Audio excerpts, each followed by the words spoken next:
사랑의 많으신 아버지 하나님, 이 저녁 주님의 전에 나왔습니다. 하나님 앞에 경배드리고 찬양하며 기도하며 하나님이 주시는 그 말씀을 받기 원하여 이 자리에 나왔사오니, 아버지 하나님, 이 시간 이 작은 예배를 받아 주시옵소서. 우리들의 온 마음과 우리들의 영혼과 우리들의 몸까지 하나님 앞에 드리는 이 한 시간 되게 하여 주시옵소서. 아버지 하나님, 일주일간 세상 속에서 많은 생각들이 우리 머릿속을 지나갔지만 이 시간 그 모든 걸 내려놓고 오직 하나님께만 집중하는 이 한 시간 되게 하여 주시옵소서. 이 시간을 허락하심을 감사드리며 이 모든 말씀 우리 주 예수 그리스도의 이름으로 기도하옵나이다. 아멘. 오늘 말씀은 레위기 말씀 계속됩니다. 레위기 19장 1절에서 4절까지 말씀입니다. 짧으니까 우리 다 함께 봉독했으면 좋겠습니다. 다 함께 읽겠습니다. 시작. 여호와께서 모세에게 말씀하여 이르시되 너는 이스라엘 자손의 온 회중에게 말하여 이르라. 너희는 거룩하라. 이는 나 여호와 너희 하나님이 거룩함이니라. 너희 각 사람은 부모를 경외하고 나의 안식일을 지키라. 나는 너희의 하나님 여호와이니라. 너희는 헛된 것들에게로 향하지 말며 너희를 위하여 신상들을 부어 만들지 말라. 나는 너희의 하나님 여호와이니라. 아멘. 이제 레위기 후반부로 들어왔습니다. 1장부터 17장까지가 전반부, 제사에 관한 이야기, 제사장에 관한 이야기였다면 이제 18장부터 27장 끝까지, 맨 뒤에 26, 27장은 결론이라고 해서 좀 다르지만 정확히는 오늘 나오는 이 18장부터 25장까지가 이제 제사장이 아닌 일반 이스라엘 백성들에게 전하는 하나님의 말씀들입니다. 우리가 흔히 아는 레위기에 나오는 복잡한 규례들이 등장하는 지역이기도 합니다. 자, 이곳이 굉장히 보기가 어려운 지역인데요. 제가 간단하게 그 구조를 설명해 드리면 이중으로 된 샌드위치 구조라고 보시면 돼요. 샌드위치 구조 말씀 여러 번 드렸죠. 양쪽에 빵 샌드위치처럼 같은 내용이 있고 가운데에 다른 내용, 햄이 들어가 있어서 가운데의 내용을 가지고 양옆의 내용을 설명하는 방식으로 되어 있는 히브리 사람들의 이 독창적인 문학 방식이라고 생각하시면 됩니다. 자, 근데 이게 지금 어떻게 되어 있다라는 이야기냐면요, 18장부터 25장까지가 있는데 오늘 살펴볼 18, 19, 20장이 이스라엘 자손들에게 이르라 하는 말씀이에요. 그리고 중간에 21, 22 빼고 뒤에 가서 23, 24, 25장도 똑같이 이스라엘 자손들에게 이르라라는 말씀이고요. 그 사이에 21장과 22장은 아론의 자손 제사장들에게 이르라라는 말씀이에요. 자, 그러면은 이 전체가 샌드위치 구조라는 걸 쉽게 알 수 있어요. 이 일반인 이스라엘 백성들에게 말씀하시는 두 그룹이 있고 그 가운데에는 아론의 자손들에게 주시는, 제사장들에게 주시는 말씀이 있단 말이에요. 그러니까 이 말씀을 가지고 이 양옆을 해석해 나가면 되는 방식이에요. 자, 이렇게 큰 구조가 있다면 지금 그 안에서 오늘 살펴볼 것이 18, 19, 20장이고 맨 끝에 다시 이스라엘 자손들에게 이르라 하고 나오는 곳이 22, 23, 24, 25장이거든요. 요 세 장씩 나와 있는 이 두 그룹이 또 그 안에서 어떻게 되고 있냐면 오늘 본문의 18장 내용과 20장 내용이 같은 내용이에요. 거의 같습니다. 그리고 중간에 있는 19장만 내용이 달라요. 한마디로 말씀드리면 지금 오늘 나오는 18장과 20장에는 이렇게 좀 읽기도 좀 그런 내용들이 많이 있어요. 이 성적인 문제에 대한 성적인 문란한 것들, 그 다음에 동성애, 거기에다가 짐승과의 관계, 이런 것들이 쭉 나오거든요. 지금 그런 이야기가 18장에 나오고 20장에 나온다고요. 그러면 여러분 이런 생각을 해보실 필요가 있어요. 무슨 이야기냐면 지금 하나님께서 이 레위기라고 하는 책을 주시면서 그 레위기에서 전반부가 끝나고 후반부가 시작하는 맨 앞에 뭐 이렇게 성적인 문제, 이런 문제에 대해서 이렇게 자세히 늘어놓고 있느냐라는 거죠. 물론 그게 중요하지 않다는 것이 아니라, 하지만 너무 강조하고 있는 것이 아니냐, 디테일까지 일일이 다 설명하고 있거든요. 그럼 그 이유가 왜 들어가 있겠느냐 하는 이 두 가지 이유, 18장과 20장에 나오는 이유는 어디에 들어가 있다고요? 19장에서 나온단 말이에요. 그래서 제가 전체 구조에서도 샌드위치고 이 안에서도 샌드위치 구조를 가지고 있다라고 설명을 드린 거예요. 자, 그러면 앞에 나오는 18장과 20장에 나오는 성적인 이 모든 문제에 대한 해답은 19장에 있다라는 것을 먼저 아시고 이제 한번 들어가 보자고요. 지금 18장부터 시작되는 이야기인데, 18장이 이제 어떻게 시작되냐면, 너는 이스라엘 자손에게 말하여 이르라 라고 하면서 뭐라고 나오냐면, 나는 너희 여호와 너희의 하나님이니라. 이게 18장 2절에 나오는 내용이에요. 하나님께서 나는 너희의 하나님 여호와니라, 아니 아도나이 예호바라는 이 말이요, 구약 성경에 여기저기 많이 나오는데 아주 집중적으로 많이 나오는 곳이 세 군데가 있어요. 어디냐면 바로 이 레위기 18장부터 25장 사이에 이 말이 아주 많이 나오고요. 그 다음에 이사야서의 뒷부분에 해당되는 40장부터 55장 사이에 이 말이 많이 나오고, 그 다음에 에스겔서에 많이 나와요. 자, 나머지는 나중에 이야기하고요. 지금 오늘 이 레위기의 18장부터 시작되는 이스라엘 일반 백성들에게 하나님이 주시는 규례 속에서 이 나는 여호와 너희의 하나님이다라는 이 말이 계속 나오고 있다라는 이야기는 하나님이 거기에 대해서 뭔가 강조하실 게 있었다라는 거거든요. 자, 그러면 이 하나님께서 처음 이스라엘 백성들에게 나는 여호와 너희의 하나님이다라는 이 말이 언제 처음 등장하느냐? 바로 출애굽기에서 등장합니다. 출애굽기에서 하나님께서 애굽의 바로에게 모세를 보냈다가 그 바로가 당연히 노했을 때에, 그랬을 때에 그 모세에게 하시는 말씀이 출애굽기 6장에 나와요. 출애굽기 6장 7절과 8절 말씀을 제가 읽어드릴게요. 이렇게 나옵니다. 너희를 내 백성으로 삼고 나는 너희의 하나님이 되리니 나는 애굽 사람의 무거운 짐 밑에서 너희를 빼낸 너희의 하나님 여호와인 줄 너희가 알지라. 내가 아브라함과 이삭과 야곱에게 주기로 맹세한 땅으로 너희를 인도하고 그 땅을 너희에게 주어 기업을 삼게 하리라. 나는 여호와라 하셨다 하라. 지금요, 하나님께서 모세에게 자기가 여호와 하나님이라고 하는 것을 몇 번에 걸쳐서 지금 처음 말씀하시는 그 장면에서 하나님이 뭘 얘기하시냐면, 내가 왜 나를 너희에게 여호와 하나님이라는 걸 밝히고 있느냐? 바로 너희로 이제 새로 들어가서 살아갈 그 땅에서 기업을 얻게 하기 위해서다라고 말하고 있는 거예요. 여러분, 우리가 지금 하나님께서 우리를 부르신 이유가 뭐라고요? 우리를 구원하셔서 어떻게 하시려고요?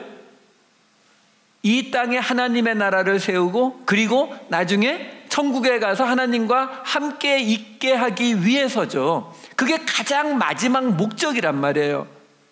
지금 이 레위기 18장부터 25장이 레위기 후반부에 이스라엘 백성들, 일반 백성들에게 주시는 말씀이라고 했는데, 이 안에 나는 여호와 너의 하나님이라는 이 구절이 수도 없이 등장을 하는 이유는, 이 전체 내용을 주신 이유가 뭐라고요? 바로 너희가 들어가서 거할 그 땅에서 너희의 기업을 갖게 하기 위해서요. 우리말로 바꾸면 우리로 구원받아서 이 땅에 하나님의 나라를 세워갈 수 있게 하기 위해서 하나님께서 당신을 우리에게 나타내고 있는 것이다라는 거예요.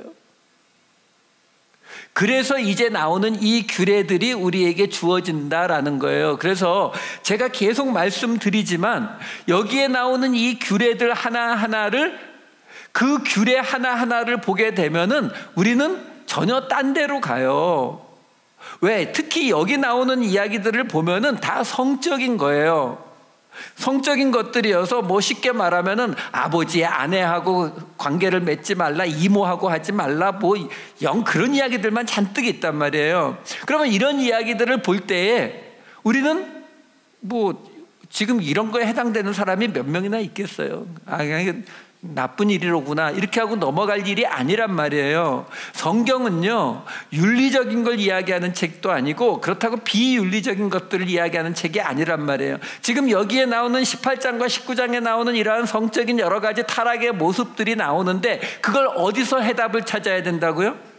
18장, 20장에 나오는 거는 19장에서 그 해답을 찾아야 된다고요. 그래서 오늘 본문은 19장을 읽은 거예요. 19장 2절에 보시게 되면은 뭐가 나옵니까? 너는 이스라엘 자손의 온 회중에게 말하여 이르라. 너희는 거룩하라. 이는 나 여호와 너의 하나님이 거룩함이니라. 이렇게 나온단 말이에요. 그러니까 이 이야기는 지금 18, 19, 20장 전체의 목적이고 결론이에요. 무슨 이야기냐면 이거를 통해서 뭘 하기를 원하시는 거예요? 지금 하나님이 거룩해지라고요. 구별되라고요. 그러면 18장 다시 가서 보면은요, 18장 3절에 보면은 뭐라고 나오냐면 이렇게 나와요. 너희는 너희가 거주하던 애굽 땅의 풍속을 따르지 말며 내가 너희를 인도할 가나안 땅의 풍속과 규례도 행하지 말고, 이렇게 나온다고요. 그리고 나서 이 성적인 이야기들이 쫙 나오는 거예요. 그러니까 무슨 얘기냐면 여러분, 우리가 지금 우리는 2010년대를 살아가잖아요. 이제 조금 더 2020년 되잖아요. 근데 이게 쓰여진 건 언제라고요? 지금으로부터 약 3,500년 전이요. 그러면 그 당시 사람들이 살아갔던 모습은 우리하고 좀 달라요. 무슨 얘기냐면요, 여기에 나오는 이 여러 가지 지저분한 이런 이 육체적인 성적인 관계들의 모습이 그 당시 지중해 연안에서는요 일반적이었어요. 이걸 아셔야 돼요. 왜 그러냐면은 여러분, 우리가 이런 것들을 어디에서 볼 수 있냐면 그러한 고대의 이야기들을 보시면 쉽게 나와요. 도리어 어떤 분들은 그런 이야기 하세요. 성경에 보면은 롯이라고 하는 사람은 자기 딸들하고 동침해서 아이를 낳고, 또 유다는 며느리 다말하고 사이에서 아이를 낳고 뭐 이런 거 나오잖아요. 그러면서 무슨 성경책에 이렇게 지저분한 이야기들이 많이 있느냐 이렇게 말하는 사람들이 있는데요. 아니요. 고대 문헌, 이 성경이 고대 문헌이라는 걸 생각해 보셔야 돼요. 몇천 년 전에 쓰여진 책치고는요, 도리어 성경은 분명히 뭘 얘기하고 있어요? 그 딸들 사이에서 아이를 낳은 그 롯의 자손들 암몬과 모압은 어떻게 된다고요? 여호와의 총회에 영원히 들어오지 못한다. 부정적으로 분명히 이야기한다고요. 유다와 다말의 이야기도 그걸 잘했다고 이야기하던가요? 아니요. 어쩔 수 없으니까 며느리를 죽이진 못했지만 유다는 다시는 그 다말을 찾지 않았다라고 분명히 성경은 이야기해 준다고요. 근데 고대 문헌이 실제로 그래요? 이때로부터 1000년이 더 지난 그리스 헬라 문명으로 가면은요, 우리가 흔히 그리스 로마 신화라고 해서 읽는 이야기들이 있잖아요. 여러분, 그 그리스 로마 신화에 보게 되면 신의 이름을 쓰고 있어서 그렇지 그리스의 신들은 거의 인격화된 신들이거든요. 그 그리스 신화에 보게 되면 신의 이름을 빌려서 이것보다 훨씬 더 지저분한 이야기들이 수도 없이 나와요. 근데 문제는 뭐예요? 근데 거기서는 그 이야기들이 잘못됐다고 나와요? 아니요. 잘못됐다고 안 나와요. 여기에서 가장 지저분한 이야기라고 하면 뭐예요? 짐승과 관계 맺는 거예요. 흔히 수간이라 그러잖아요. 수간. 여러분, 이런 이야기들이 지금 우리 이 시대를 살아가는 우리의 문화 속에서는 끔찍한 이야기 같지만요, 고대에는 이런 이야기가 없는 나라가 없었어요. 없는 민족이 없었다고요. 아니, 쉽게 말씀드릴게요. 우리 한국 사람들은 어디서 나왔다고요? 곰이 인간이 된 여자하고 하늘에서 내려온 환웅 사이에서 태어난 게 단군이에요. 이런 거는요, 그냥 고대 사회에는 일반적인 일이었단 말이에요. 도리어 그 당시의 문헌에 해당되는 성경에 그런 짐승과의 사이에서 태어난 어떤 뭐 영웅이라든가 뭐 이런 이야기가 없는 게 도리어 독특한 거란 말이에요. 그러니까 이 18장과 20장에 나오는 이러한 이야기들이 지금 이것들은 비윤리적인 거니까 행하지 말라가 아니에요. 그거는 지금의 기준이고, 아까 읽어드렸잖아요. 이걸 하지 말라는 이유가 뭐라고요? 애굽 땅과 가나안 땅의 그 풍속을 따르지 말라고요. 그 말은 뭐예요? 뒤집으면은 애굽 땅과 가나안 땅에서는 이러고 있었단 말이에요. 이러고 있었으니까 너희는 그들과 똑같은 행동하지 마라고 말하기 위해서 지금 이 이야기가 주어지고 있는 거라고요. 그러니까 이런 것들을 볼 때 우리가 이런 것들을 자꾸 그냥 윤리적인 개념으로 받아들이게 되면은 얘기가 그냥 거기서 끝나요. 우리는 이런 거 하면 안 되지. 이걸로 끝난다고요. 아니요. 그거 말하려고 우리에게 주는 책이 아니라 우리의 구원에 대해서 주는 책이란 말이에요. 우리의 구원은 어떻게 이루어진다고요? 그 주변에 있는 사람들과 구별돼야 되기 때문에 구별된 자들, 그러니까 지금 이거는 3,500년 전에 레위기로 주신 구별의 방법이지만 우리에게는 어떻게 그 구별을 이루라고 주셨는가, 그걸 찾아가면 되는 거죠. 지금 이 문화 속에서. 그러니까 이렇게 다시 생각해 볼까요?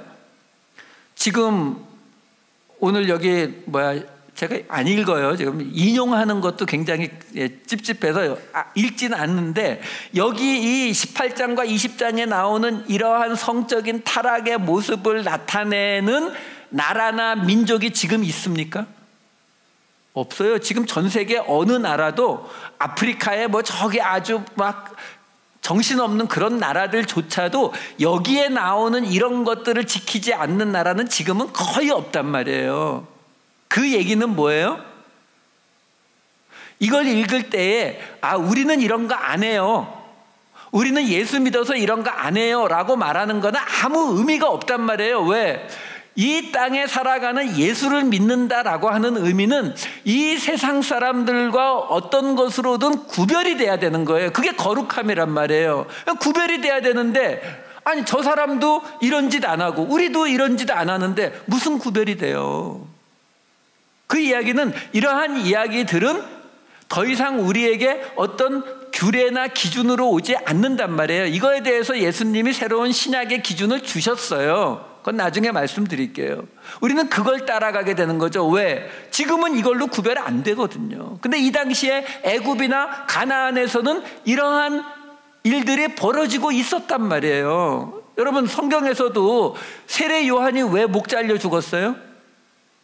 그 헤롯이 자기 형수인가요? 제수신가요? 약간 형제의 아내를 자기 아내로 삼았잖아요. 그거 비난했다가 세례 요한 잡혀가서 죽은 거 아니에요. 그럼 어떻게 그게 가능했냐라는 거죠. 헤롯은 이두메 사람이란 말이에요. 이방인이니까 그러한 것들이 그리 별로 문제가 되지 않으니까 그냥 형제의 아내를 자기 아내로 삼았던 거고, 근데 이 말씀을 가지고 있는 유대인들은 그것을 잘못됐다라고 지적을 하게 되는 거란 말이에요. 그러니까 그 당시, 예수님 당시까지만 해도 이것을 가지고도 구별이 되고 있었다라는 거죠. 하지만 지금은 더 이상 구별되는 이야기가 아니다라는 거예요. 자, 그리고 이 이야기가 단순히 성적인 죄를 짓지 말라라는 이야기로 끝날 수 없는 이유는, 이 18장에도 보게 되면은 21절에 가서 보면은 뭐가 거기 껴있냐면은 내 자녀를 몰렉에게 주어서 불 가운데를 통과하는 그런 짓 하지 말라라는 이야기가 등장을 한다고요. 무슨 말이냐면은 이 이야기가 단순히 성적인 비윤리적인 행위를 하지 말라라는 것이 아니라 하나님께서 지금 의도적으로 하시는 어떤 이야기가 있단 말이에요. 거기에 이 몰렉이라고 하는 이야기도 포함되어 있다라는 거죠. 자, 그리고 나서 이 이야기를 계속 하시면서 어떤 이야기로 가냐면 그것이 너희를 더럽힌다라고 말해요. 더럽힌다. 여기서 더럽히다라고 사용된 히브리어가 타메라고 하는 단어인데, 이거는 우리가 앞에서 이미 보았던 부정한 것과 정결한 것을 이야기할 때 그 부정한 것을 의미해요. 똑같은 단어예요. 그러니까 부정해진다라는 말이에요. 그러니까 부정해진다라는 말은 제가 16장을 할 때 말씀드렸죠. 부정하다라는 말은 죄라는 말이 아니에요. 죄라는 말이 아니라 무슨 뜻이라고요? 하나님 앞에 나가지 못하게 된다라는 의미란 말이에요. 자, 이러한 일들을 행하게 되면 하나님 앞에 나가지 못하게 된다. 그러므로 너희는 스스로를 더럽히지 마라. 너희가 그렇게 스스로를 이런 일들로 더럽히게 되면 땅이 너희를 토해낼 것이다. 지금 너희가 들어가야 될 그 가나안 땅에 있는 족속들이 이제 너희가 들어감으로써 너희는 쫓겨나게 되는데, 그 쫓겨나게 되는 이유가 뭐냐면 바로 그들이 이러한 행위들을 했기 때문에, 땅을 더럽게 했기 때문에 그 땅이 그들을 내쫓아 버리는 것이고, 이제 너희가 그 땅에 들어가서 살아야 되기 때문에 너희가 그런데 똑같은 그러한 죄가 아니라 이 부정한 일들을 하게 되면은 너희도 똑같이 그 땅에서 쫓겨나게 될 것이다. 그러므로 맨 마지막 18장 30절에 뭐라고 나오냐면은, 그러므로 너희는 내 명령을 지키고 너희가 들어가기 전에 행하던 가증한 풍속을 하나라도 따름으로 스스로 더럽히지 말라. 나는 너희의 하나님 여호와이니라. 이렇게 나온다고요. 자, 이렇게 해서 18장이 끝나요. 자, 문제는 이것과 같은 이야기가 나오는 20장으로 가서요. 자, 20장은 이제 어떤 일이 벌어지느냐면은, 20장에서도 이스라엘 자손들에게 지금 말을 하는데, 이 20장에서는 이번에는 몰렉에게 자녀를 바치는 그 행위가 맨 처음 등장을 합니다. 18장에 없었던 접신, 이 신과 접하는 자, 그리고 박수무당의 이야기가 20장에서는 더해져서 나와요. 그러면서 그것에 대해서 어떻게 나오냐면은 죽여라 라고 나옵니다. 죽여라. 그 몰렉에게 자식을 바치는 그 자들에 대해서 죽여라 라고 나와요. 18장에서는요 그냥 더럽혀진다라고 했어요. 너희가 더러워진다, 부정해진다, 하나님 앞에 나오지 못하게 된다라고 말을 했단 말이에요. 근데 20장에서는 그 모두를 죽여라 라고 나와요. 접신한 자도 죽이고 박수무당도 죽이고, 그 다음에 이어지는 성적인 죄들이 또 등장하는데 그 모든 케이스를 다 죽여라 라고 나와요. 여기서는 더러워진다, 하나님 앞에 나가지 못한다, 여기서는 죽여라 라는 거죠. 왜요? 우리는 알죠. 결국 같은 것이 된다는 걸요. 하나님 앞에 나가지 못하면 어떻게 돼요? 죽죠. 그렇죠? 근데 지금 이 레위기를 받고 있는 사람들은 이집트에서 400년 동안 종살이 하다가 지금 나와서 시내산 앞에서 하나님의 그 계명을 처음 받고 있는 사람들이에요. 그 사람들은 그런 개념이 전혀 없죠. 그러니까 단계적으로 지금 말씀을 하시는 거예요. 똑같은 이야기를 두 번을 하시면서 여기서는 너희가 더러워진다, 그리고 여기서는 너희가 그러면 죽임을 당하게 된다, 이렇게 이야기하죠. 둘 다 그냥 같이 이야기하면 안 되나요? 여기서도 죽인다, 여기서도 죽인다. 그러면 중간이 없어지잖아요. 왜?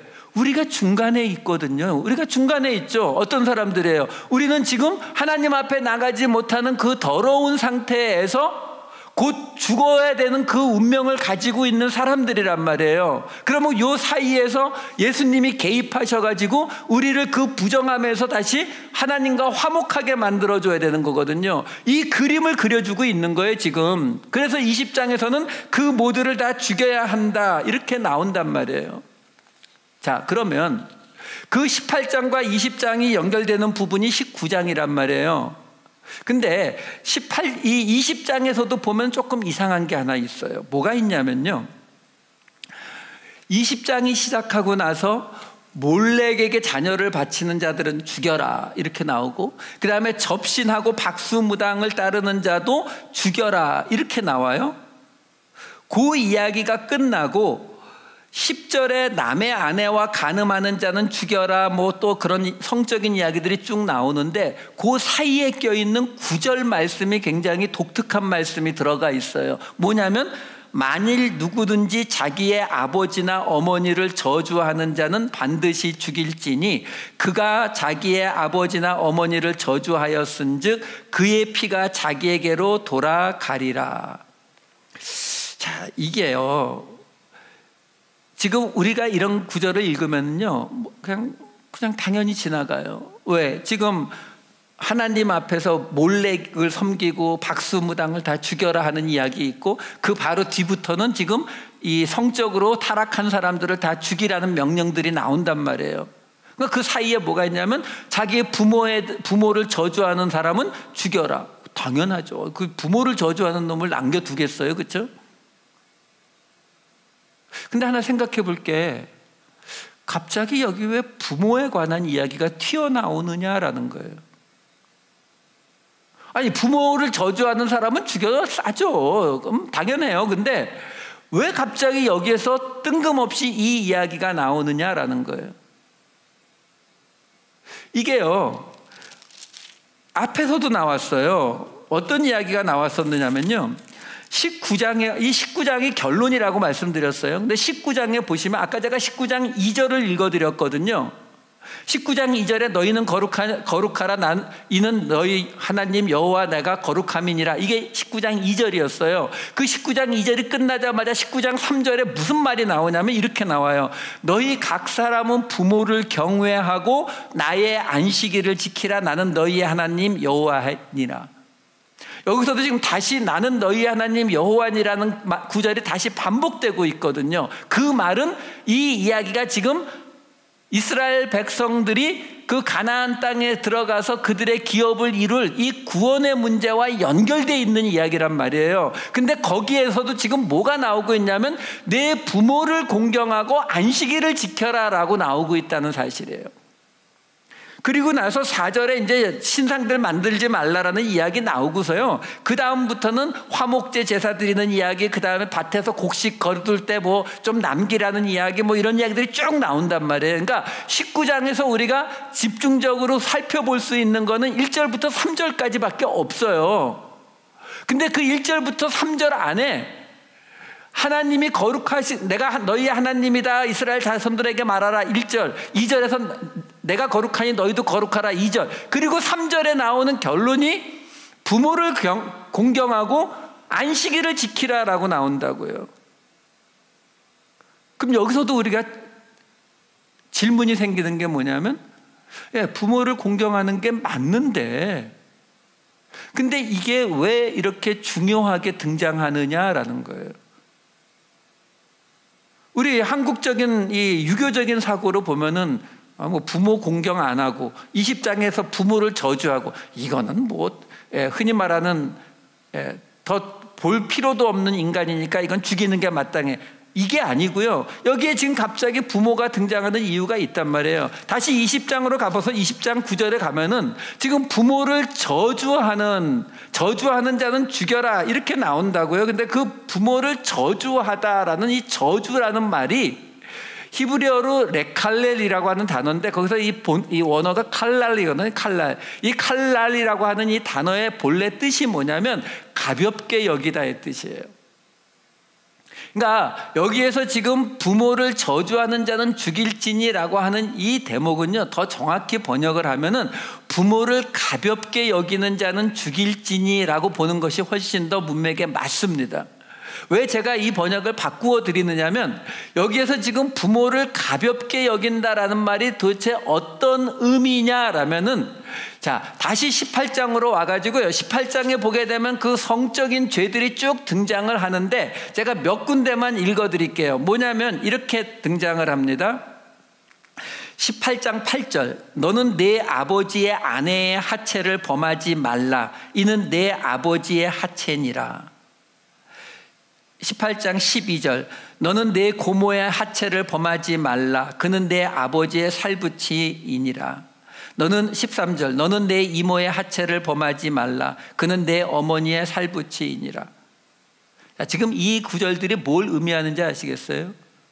지금 여기에 나오는 이 이야기들은 뭘 얘기하고 있는 거냐면 지금 여기에 나오는 이 복잡한 근친상간의 이 모습들을 지금 행하지 말라라고 하나님이 이야기하시는데 그 행하지 말아야 하는 이유로 뭘 이야기하고 있냐면은 바로 그것이 아버지의 하체에 해당되고 그것이 어머니의 하체에 해당된다라고 말하고 있는 거예요. 합하면 부모의 하체에 해당된다라고 말하고 있는 거죠. 다시 말해서 이모와 또는 고모와 어떤 성관계를 맺는 그러한 행동들을 뭐라고 보고 계시는 거냐면 그 부모를 가볍게 여기고 있는 모습으로 보고 있는 거라고요. 부모를 가볍게 여기고 있기 때문에 지금 이런 일들을 행하고 있는 것이니까 그거 행하지 말라라는 거예요. 왜요? 왜요? 바로 지금 이 모든 이야기가 뭘 만들기 위해서라고요? 아까 19장 2절로 다시 돌아가면 내가 거룩하니 너희도 거룩하라 이거잖아요. 레위기 전체가 뭐라 그랬어요? 거룩이라 그랬잖아요. 레위기에 나오는 모든 규례가 뭐라 그랬어요? 그 주변 민족들과 구별, 곧 거룩하게 만들기 위한 책이라 그랬잖아요. 자, 그럼 다시 볼까요? 출애굽기가 구원이라, 창세기가 언약, 창세기에서 구원의 언약을 주시고 출애굽기에서 실제로 구원을 한 이스라엘 백성들을 하나님이 어떻게 하기를 원하셨다고요? 민수기에서 공동체를 만들기 원하셨잖아요. 근데 그 공동체를 만드는 기준이 뭐라고요? 구별된 자들로, 하나님의 백성들로 공동체 만든단 말이에요. 여러분 그냥 쉽게 생각하시면 돼요. 자전거 동호회가 있다. 그럼 그 자전거 동호회에 모이는 사람들은 적어도 어떤 사람들만 모여요? 자전거 타는 거 좋아하는 사람들만 모이겠죠. 그렇죠? 그러니까 자전거를 기준으로 해서 모이는 사람들이 자전거 동호회인 것처럼 하나님의 나라의 백성이 되기, 하나님 나라의 공동체의 일원이 되기 위해서 필요한 게 뭐라고요? 세상과는 구별되는 하나님의 백성이라고 하는 표지가 필요하단 말이에요. 그 표지가 뭐라고요? 바로 이 레위기에 나오는 이 규례들을 지킴으로써 애굽 사람들은 고모하고도 이모하고도 뭐 형제하고도 그러고 살고 있고 가나안 사람들도 그러고 살고 있는데 너희는 그러고 살지 말아라 라고 이야기하는 거예요. 그렇게 살지 않는 것으로 하나님의 백성으로 구별되어서 민수기에 나오는 공동체를 이루어라 라는 게 이 레위기 이야기잖아요. 그러면 그런 레위기이기 때문에 지금 일반 백성들에게 주시는 규례의 맨 첫 자리에 바로 이 이야기들이 들어가 있는 거예요. 왜요? 성적인 죄가 가장 무섭기 때문에요? 아니요. 그러면 뭐 간음한 사람은 영원히 구원 못 받나요? 예수 믿으면 구원 받는 거 아닌가요? 살인하는 사람은 구원 못 받습니까? 예수 믿으면 구원 받는 거 아닌가요? 구원 못 받는 사람은 딱 하나밖에 없어요. 예수 안 믿는 사람.